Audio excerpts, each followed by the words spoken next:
আগামীতে স্থানীয় নির্বাচন হবে। আপনারা জাতীয় নির্বাচনে যেমন বিভিন্ন প্রার্থীর জন্য ভোট চেয়েছেন, স্থানীয় নির্বাচনে আবার আপনারা যাবেন।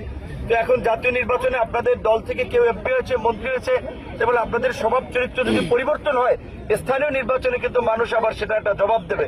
কাজেই আপনাদের প্রতি অনুরোধ থাকবে, আমরা জনগণের প্রতি, যে জনগণের রাজনীতি করার জন্য একটা নতুন বাংলাদেশ বিনির্মাণ করার জন্য, যেখানে সকল নাগরিকরা দলমত নির্বিশেষে তাদের মর্যাদা এবং অধিকার নিয়ে বাস করবে, দেশে আইনের শাসন থাকবে, আইনের দৃষ্টিতে সকল নাগরিক সমান সুযোগ লাভ করবে, কোনো মানুষ আক্রান্ত হলে আইনের আশ্রয় লাভ করবে। সরকারের যে সামাজিক সুরক্ষামূলক কার্যক্রম, এই যে ঈদের আগে বিজেপি দেওয়া হবে, বয়স্ক ভাতা দেওয়া হয়, বিভিন্ন ধরনের সহযোগিতা, এগুলো আপনারা প্রশাসনকে সহযোগিতা করবেন যেন প্রকৃত ভুক্তভোগী মানুষ পায়।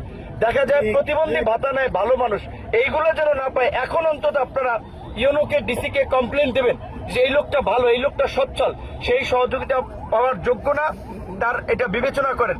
এবং এই সরকারের যে, আমরা যেহেতু সরকারের সাথে আছি, কাজেই সরকারের চিন্তা ভাবনা হচ্ছে মানুষের জন্য কাজ করে, মানুষের মন জয় করা, মানুষের সমর্থন